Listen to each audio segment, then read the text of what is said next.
y al final de la clase les voy a dar su nota escolar.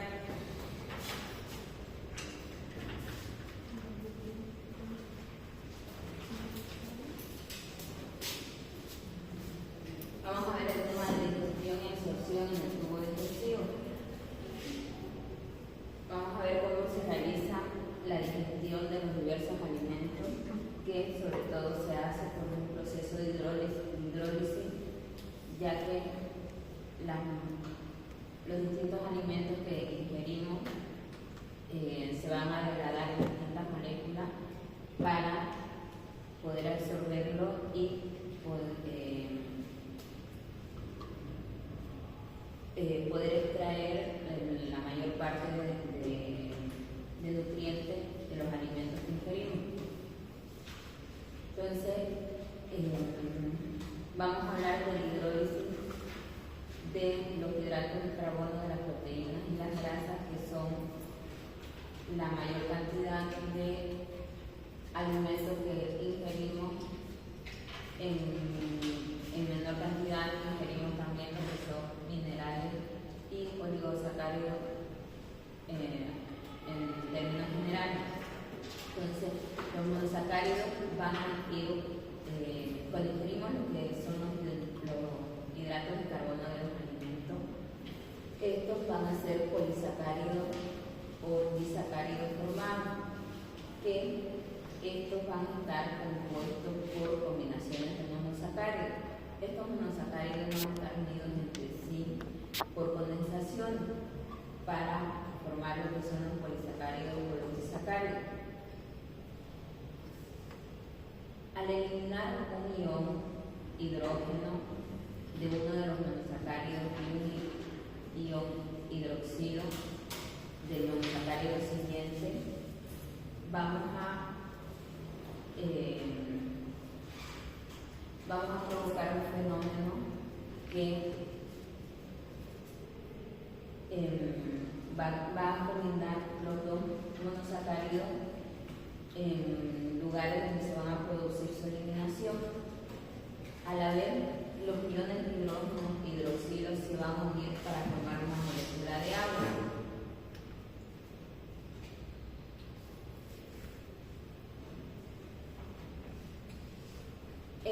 Esta combinación de los dos monosacáridos para formar lo que es la molécula de agua, una vez ingerido se va a invertir lo que es este proceso al proceso anterior para formar lo que son los monosacáridos. Esto lo va a hacer por algunas enzimas específicas de los jugos digestivos que fueron los que vimos en el anterior tema. Estas enzimas van a devolver los iones de hidrógeno y hidroxilo del agua a los polisacáridos, separándolos así como monosacáridos de otros. Y esta reversión, por así decirlo, o esta inversión del proceso es lo que se va a llamar hidrólisis.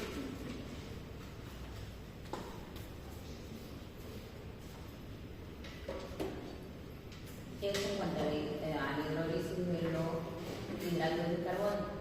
La hidrólisis de la grasa, casi la totalidad de la grasa que ingerimos en la dieta van a ser triglicéridos, que son grasas neutras.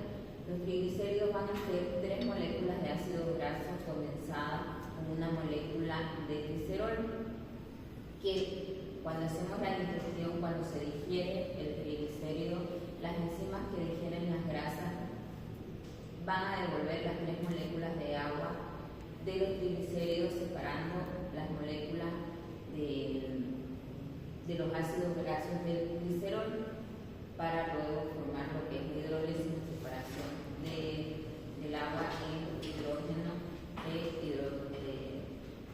hidróxido.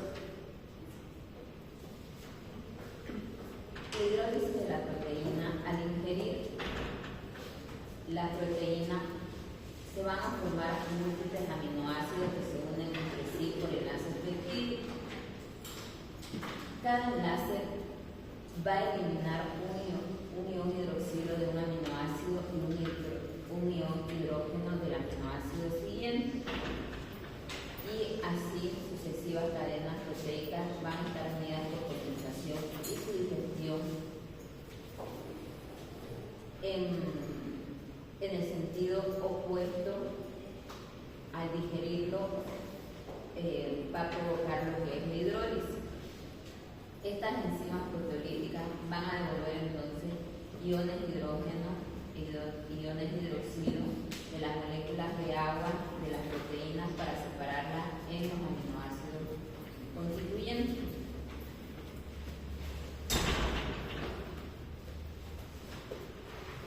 Vamos a glosar y vamos a ver un poco cómo es la digestión de los hidratos de carbono. Los hidratos de carbono de los alimentos van a contener sobre todo tres fuentes importantes.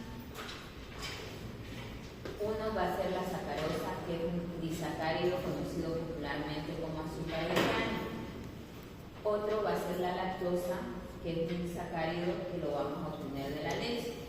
Y por último vamos a tener lo que son los almidones, que son grandes polisacáridos presentes en casi todos los alimentos de origen no animal, especialmente en lo que son las papas y en los distintos cereales.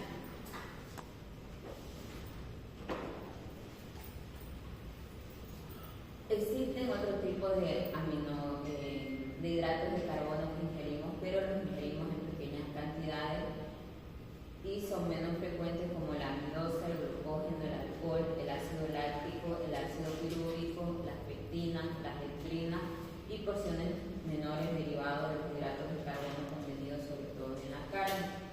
O sea, estos hidratos van a ser de origen animal. La dieta también puede contener celulosa, que es otro hidrato de carbono, pero una vez ingerido en el tubo digestivo, no secreta ninguna enzima capaz de hidrolizarla y por lo tanto la celulosa no puede considerarse un alimento para el ser humano.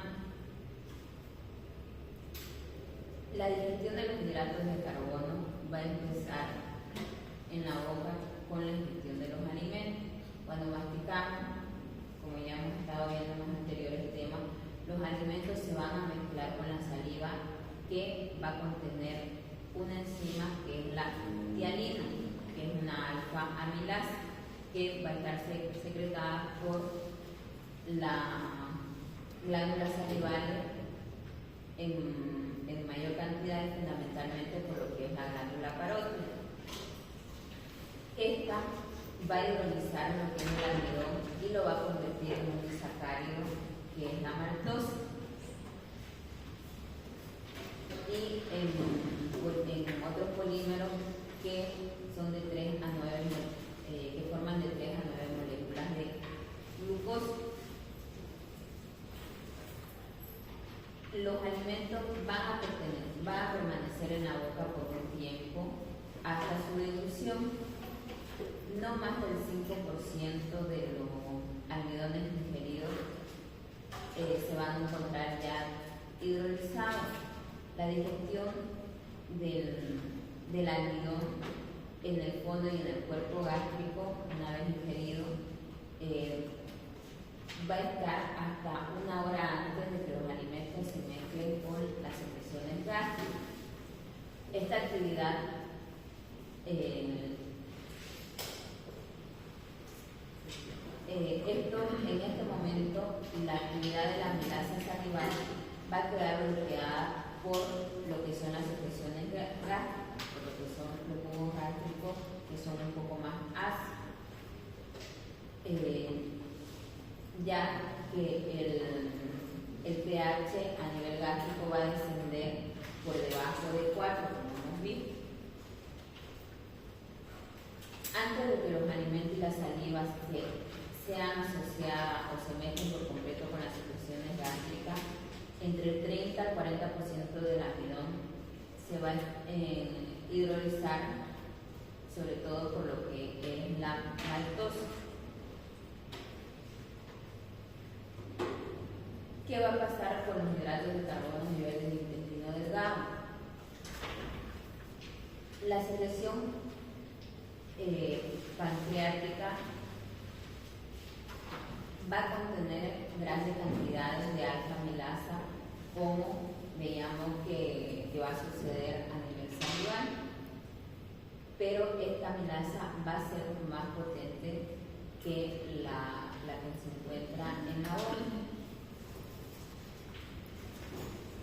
Entre 15 a 30 minutos después del vaciamiento del quimo del estómago al duodeno, se va a mezclar con lo que es el jugo pancreático para que estos hidratos de carbono sean digeridos como tal. Antes de abandonar lo que es el duodeno y la porción proximal del yeyuno, los hidratos de carbono se convierten en maltasa y en otro polímero mucho más pequeño de glucosa para su mejor absorción y digestión. Así, a nivel de los enterocitos, que son las células que revisten las vellosidades de los intestinos delgados, van a existir a este nivel 4 tipos de enzimas. Vamos a tener la lactasa, la sacarasa, la maltasa y la alfa-dextrinasa. Estos polímeros nos van a ayudar a descomponer cada uno de los polímeros que teníamos, hacerlos más pequeños. Van a descomponer los disacáridos para convertirlos en monosacáridos. Estas enzimas van a encontrarse en el enterocito, que van a revestir lo que es el borde de servicios de las vellosidades intestinales. En este lugar van a tener contacto los alimentos para su digestión. La lactasa me va a fraccionar en una molécula de galactasa y otra de glucosa. La sacarasa se va a dividir en una molécula de fructosa y otra de glucosa. Y la maltosa y los demás polímeros más pequeños de glucosa se van a fraccionar en múltiples moléculas pequeñas de glucosa. Eso en cuanto a los hidratos de carbono. La digestión de las proteínas que ingerimos a través de los alimentos tienen características dependientes de cada tipo de proteína, que dependen de los aminoácidos que van a formar las moléculas y la disposición secuencial de aminoácidos. Los aminoácidos están compuestos por largas cadenas. Las proteínas están compuestas por largas cadenas de aminoácidos unidas por enlaces peptídicos. ¿Dónde se encuentran las proteínas? Las proteínas las vamos a encontrar en los vegetales y también vamos a tener las proteínas de origen animal. Para la digestión de las proteínas en el estómago vamos a tener una enzima muy importante que es la pepsina. Esta va a alcanzar su mayor actividad con valores de pH entre 2 a 3, por eso se va a actuar a nivel del estómago. Nos va a ayudar a digerir lo que es el colágeno, que el colágeno es un albuminoide poco afectado por las enzimas. Esta enzima de la pepsina se va a inactivar cuando el pH supere valores por encima de 5. Por lo tanto, esta enzima va a ejercer su acción digestiva sobre la proteína a través del jugo gástrico, que debe mantener pH por debajo de 4. Las glándulas gástricas van a secretar gran cantidad de ácido clorhídrico para mantener este pH. Este ácido se va a sintetizar, como hemos visto, en las células parietales, en las células leucíticas de las glándulas gástricas, para mantener un pH alrededor de 0.8.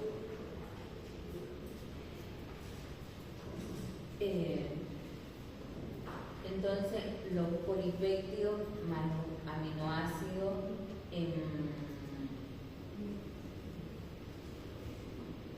acción con lo que es la peptidasa va a formar lo que son los aminoácidos. La mayor parte de la digestión de las proteínas proviene de las acciones de las enzimas proteolíticas pancreáticas, que tienen lugar en la parte proximal del intestino delgado, es decir, lo que es el duodeno y el yeyuno. Estas enzimas van a entrar en contacto con el intestino delgado, con el alimento procedente de lo que es el estómago, y van a ser degradados por las enzimas proteolíticas pancreáticas principales, que entre ellas tenemos la tripsina y la quimiotripsina, que van a separar las moléculas proteicas en pequeños polipéptidos. Luego tenemos la carboxilipeptidasa, que ataca al extremo carboxilo de los polipéptidos y libera los aminoácidos de uno en uno. Y por último vamos a tener la elastasa, que digiere las fibras de elastina y mantiene la arquitectura de las carnes. Tanto la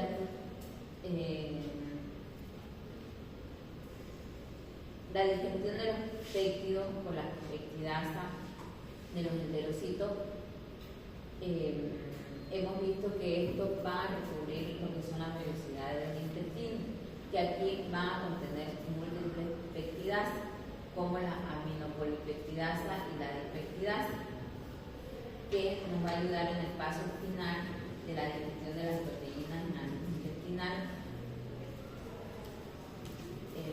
a través de las enzimas que se van a segregar en el borde del cepillo de las microvellosidades del intestino.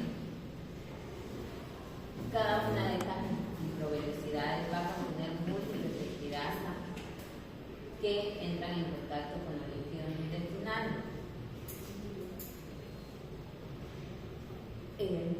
Nos van a ayudar a lo que es la degradación de los grandes polipéptidos restantes a tripéptidos, dipéptidos y aminoácidos, que estos se van a transportar con más facilidad a través de lo que es la membrana de las microvellosidades hacia el interior de los enterocitos. Más del 99% de los productos finales de la digestión de las proteínas absorbidas van a ser aminoácidos. ¿Cómo hacemos la digestión de las grasas? La grasa de los alimentos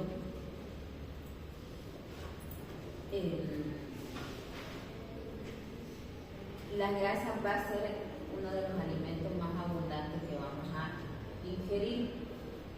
En su gran mayoría hemos visto que van a ser triglicéridos, que van a ser grasas neutras. Estas se tratan de moléculas formadas por un núcleo de glicerol y 3 cadenas de ácido graso.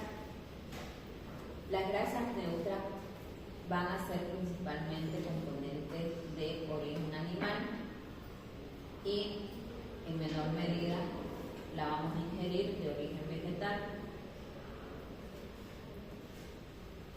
En la alimentación vamos a tener pequeñas cantidades de fosfolípidos, colesterol y ésteres de colesterol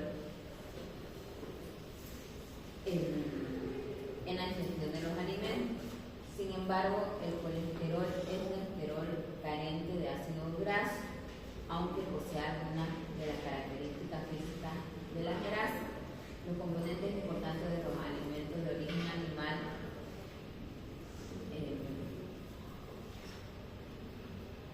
van a poseer algunas características físicas y químicas similares a las grasas. Desde el punto de vista alimenticio, entonces el colesterol lo vamos a considerar dentro de las grasas que vamos a ingerir en los alimentos.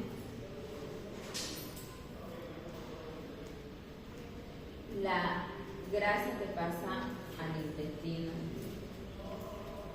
se va a poder absorber mediante quedar secretada por las glándulas linguales de la boca y deglutida con la saliva. Esta va a digerir una pequeña cantidad de triglicéridos en el estómago, que va a ser inferior al 10% y va a ser poco importante. La digestión de todas las grasas tiene lugar esencialmente en el intestino delgado por un mecanismo de función de los ácidos biliares y de la lecitina.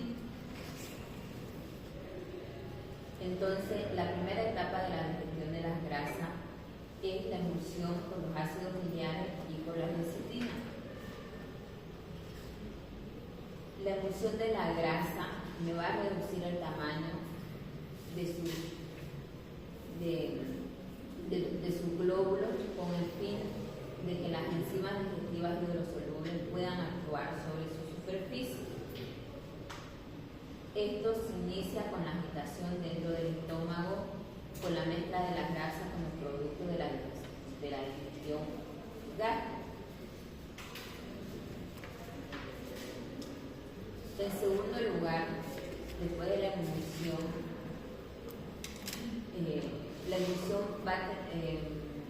se va a realizar sobre todo en el duodeno gracias a la acción de la bilis, de la secreción hepática, que no va a tener ninguna enzima digestiva para la absorción de las grasas.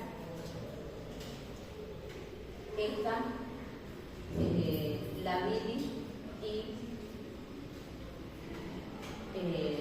las sales biliares y el glucolíquido lectina van a ser dos sustancias útiles para lo que son las emulsiones de las grasas en las regiones del duodeno, de lo que es el intestino.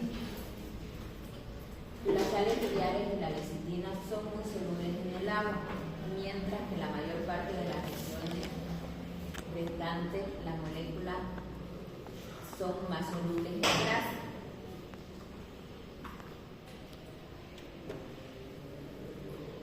Las regiones polares de moléculas de sales biliares y lecitina van a hacer que se reduzca la tensión en la superficie de contacto con la grasa, haciéndola más soluble. Las regiones restantes de sus moléculas son muy solubles en las grasas y se disuelven en la capa superficial de los glóbulos grasos.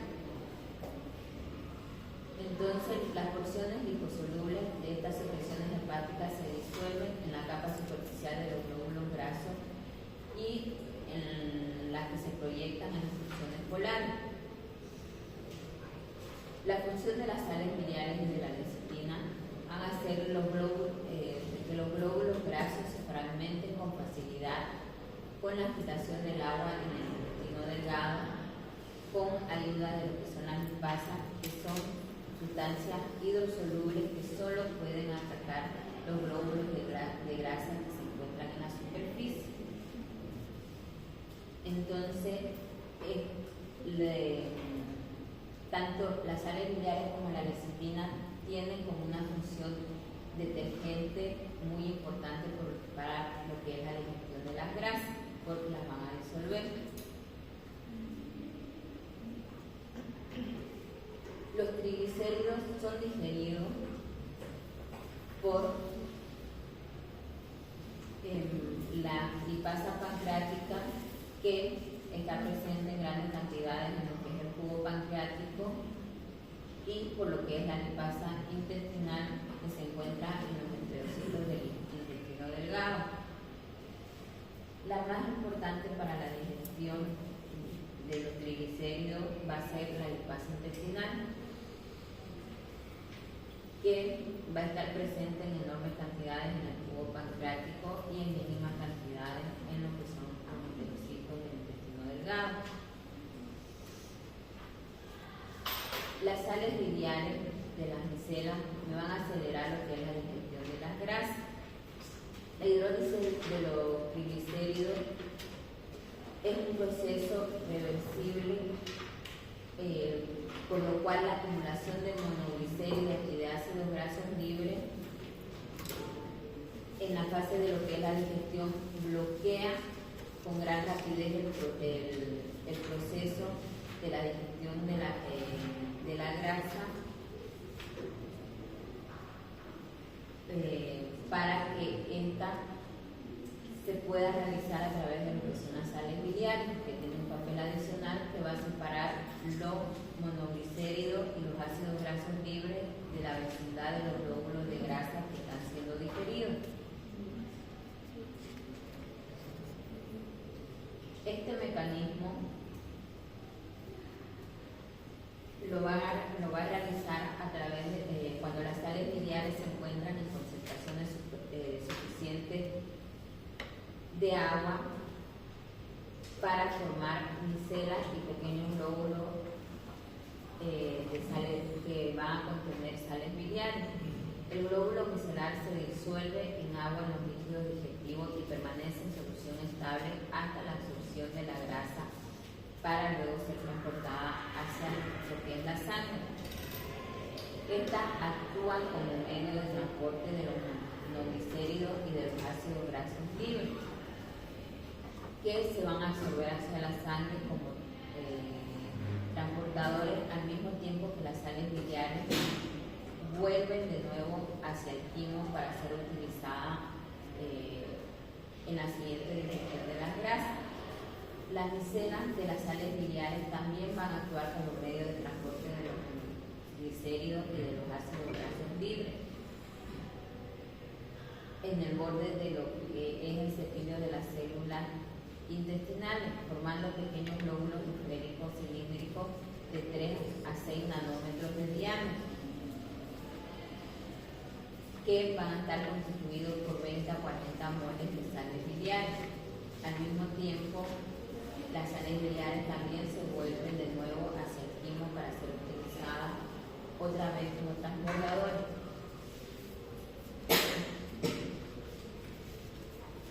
La digestión de los ésteres de colesterol y de fosfolípidos. Los ésteres son combinaciones de colesterol libre con moléculas de ácidos grasos que van a estar hidrolizadas por la hidrolasa de los ésteres de colesterol.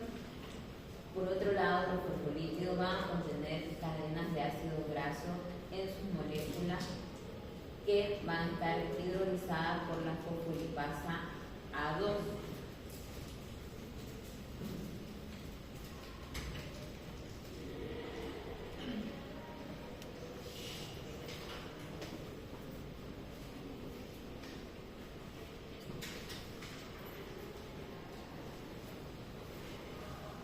La absorción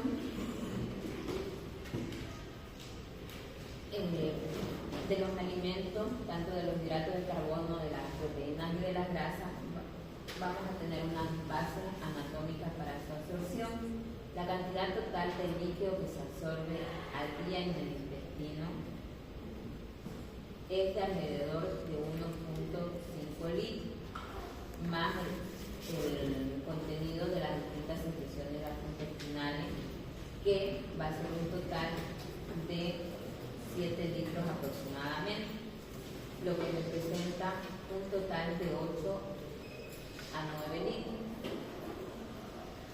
que es el líquido ingerido más las secreciones gastrointestinales. Salvo 1.5 litros, el resto del líquido se absorbe en el intestino delgado y solo 1.5 litros diarios van a atravesar lo que es la válvula ileocecal en dirección hacia lo que es el colon.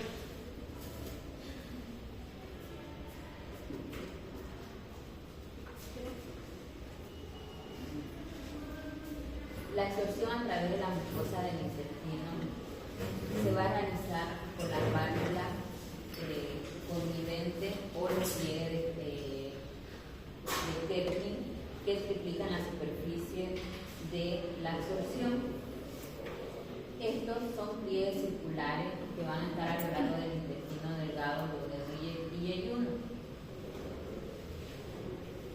Las vellosidades se van a encontrar en el intestino delgado, en la válvula ileocecal, y se proyectan 1 milímetro desde la mucosa, desde la superficie de la mucosa, y hacen que el área de absorción aumente 10 veces más su capacidad habitual.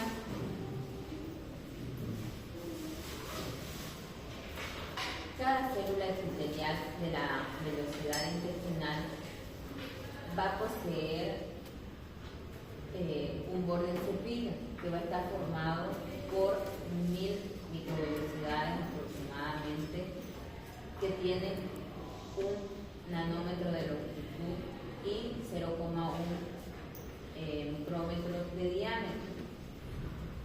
Estas van a sobresalir hacia la luz intestinal.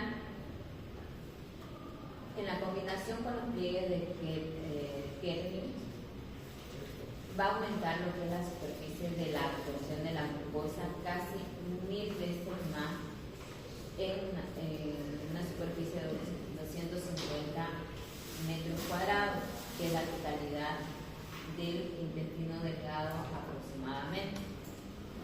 Esto se puede comparar con la superficie de una pista de tenis.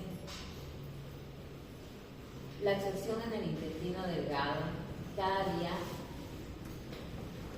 podemos absorber cientos de gramos de hidratos de carbono, 50 a 100 gramos de aminoácidos iones, 100 gramos o más de grasa y de 7 a 8 litros de agua. Sin embargo, la capacidad de absorción del intestino delgado normal es muy superior a esta cifra y alcanza hasta varios kilogramos de hidratos de carbono, 500 gramos de grasa, 500 a 700 gramos de proteína y de 20 o más litros de agua al día. La absorción del agua se realiza por ósmosis. El agua se transporta en su totalidad a través de la membrana intestinal por difusión. Además de esta difusión, obedece a una absorción isosmótica, donde el agua se transporta a través de la membrana intestinal por difusión. Cuando el quimo está bastante diluido, el agua puede digerirse desde el plasma hacia el quimo en minutos y se transfiere por ósmosis. La cantidad de agua suficiente para hacer el quimo, para que el quimo sea isosmótico en relación con lo que es el plasma. Y esto se realiza en cuestión de minutos. La absorción de iones, el sodio es transportado activamente a través de lo que es la membrana intestinal. Con las secreciones intestinales se secretan entre 20 a 30 gramos de sodio al día. Cada persona ingiere normalmente de 5 a 8 gramos diarios de sodio. Para prevenir una pérdida neta de sodio por la heces, el intestino delgado debe de absorber entre 25 a 35 gramos de sodio diario, que es equivalente a la 7ª parte de todo el sodio existente en el organismo. El sodio es excretado con las heces en una cantidad inferior al 0,5% del contenido intestinal, gracias a su rápida absorción por la mucosa intestinal.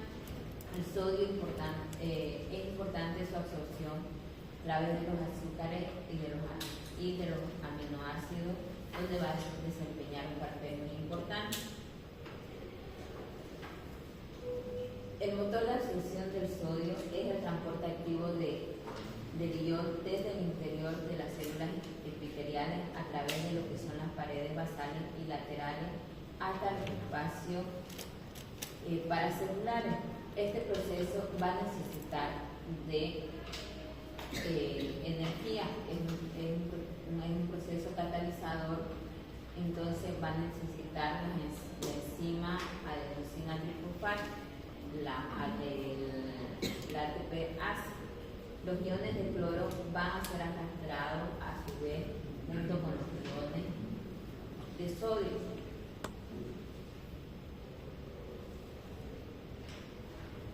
El paso siguiente a la absorción del sodio va a ser el transporte de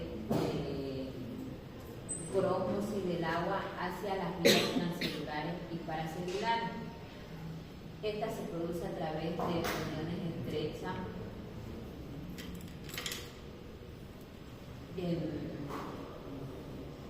en lo que son las células epiteliales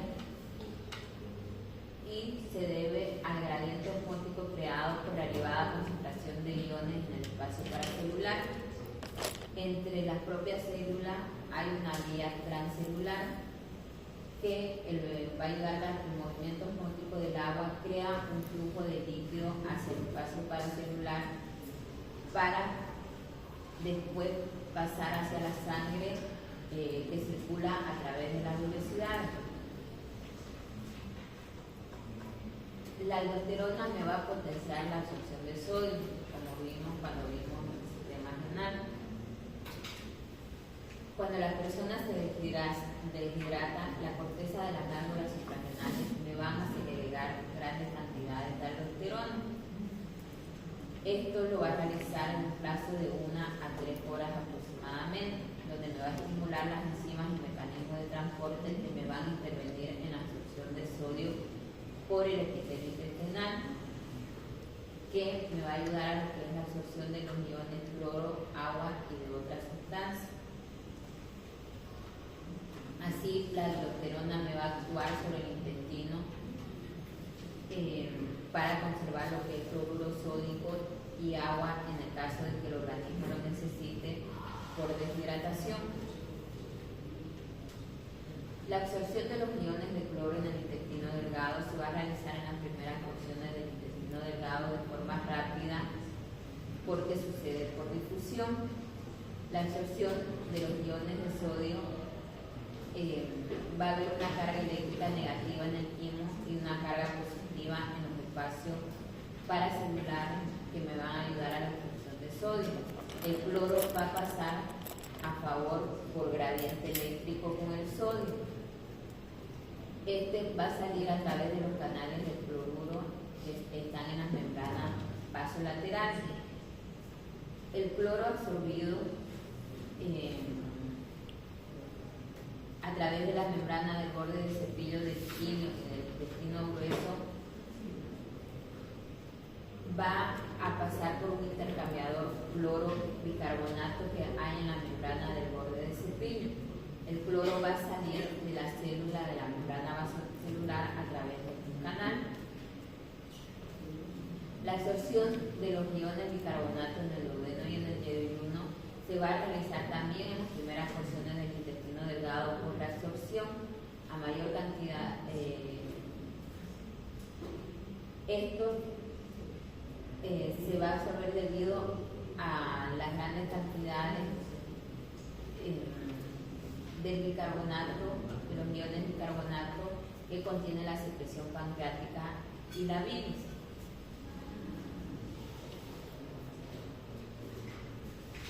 Cuando esto se va a hacer por un mecanismo directo, cuando se absorben iones de sodio, estos se van a secretar iones de hidrógeno que se van a combinar, se van a secretar en la núcleo intestinal para combinarse con los iones de hidrógeno y formar bicarbonato. Cuando formamos el bicarbonato, se va a volver a unir a los iones de hidrógeno para formar lo que es el ácido carbónico. Luego este se va a disociar de inmediato en agua para permanecer en el intestino para formar lo que es el timo y en anhídrido carbónico que va a pasar a la sangre para luego ser eliminado por los pulmones. La secreción de iones de carbonato y absorción de iones de cloro en el quilio y en el intestino grueso. Las células epiteliales que existen en la superficie del ilio a través de las velocidades tienen la capacidad una capacidad especial para segregar iones de bicarbonato e intercambiarlos por iones de cloro.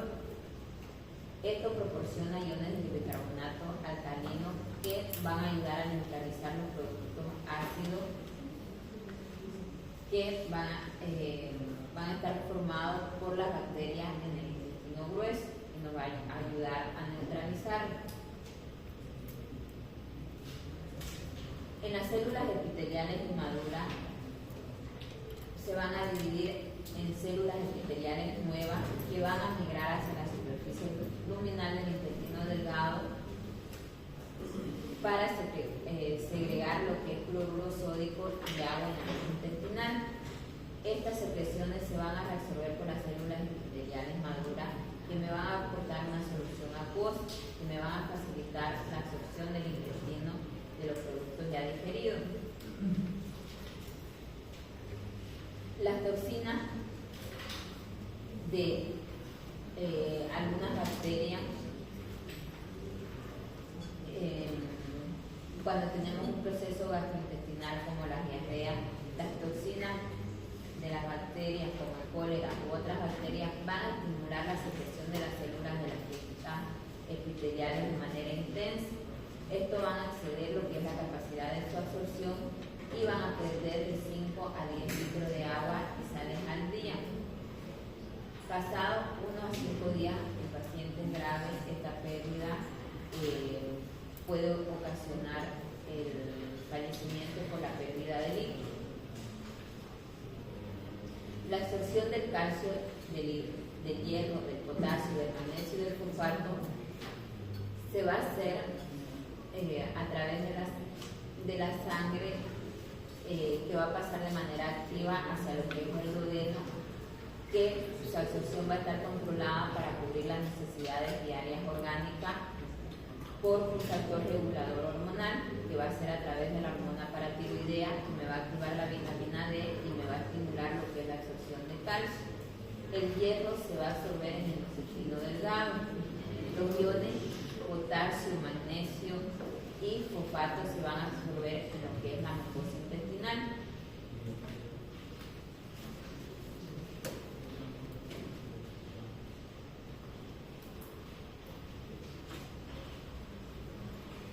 La glucosa se va a transportar por un mecanismo de cotransportador. La absorción de la glucosa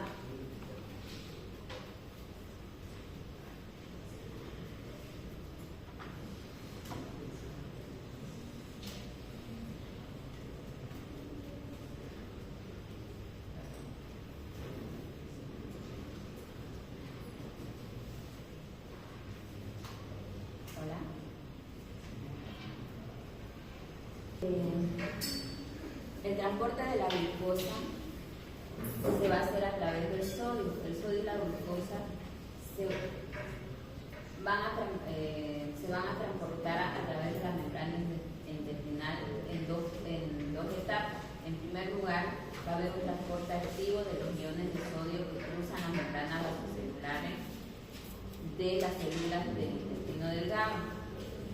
Y este va a pasar al líquido intersticial, que me va a provocar un descenso de la concentración intracelular de este ion. Esta reducción induce el paso del... En segundo lugar, va a haber una reducción del sodio intracelular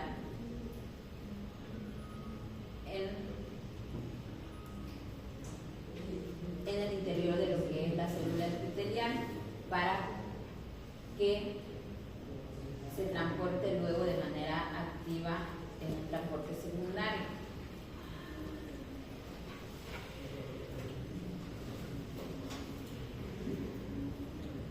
La absorción de las proteínas,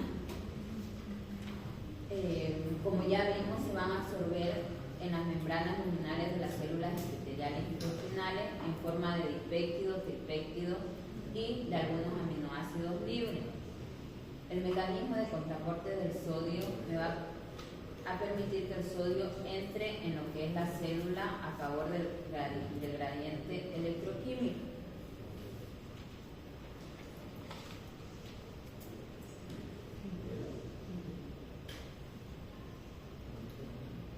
La absorción de las grasas, como ya vimos, se difiere en monoglicéridos y ácidos grasos, que su producto final de la digestión se disuelve en la porción lipídica central en la micela biliar.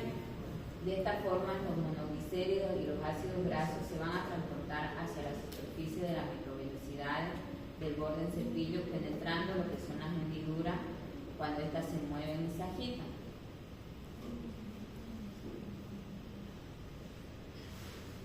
La capacidad de absorción del intestino grueso puede absorber entre 5 a 8 litros de líquido y electrolitos al día. Cuando se supera esta cantidad, el exceso se va a eliminar con las heces y es cuando tenemos la diarrea. Este estimula una secreción de 10 litros o más de líquidos al día. La composición de las heces están compuestas por 3/4 de agua y 1/4 de materia sólida, que esta materia sólida va a ser un 30% de bacterias muertas, 10 a 20% de grasa, 10 a 20% de materias inorgánicas y 2 a 3% de proteínas. El 30% de los productos no digeridos también va a estar en esta materia sólida. El color pardo va a estar dado por la esterocobilina y la urobilina, que son sustancias derivadas de la bilirrubina, que es el que me da la coloración a las heces. El olor es consecuencia de los productos de la acción de las bacterias, que van a variar dependiendo de la alimentación que tengamos. Y eso sería todo en cuanto a este tema.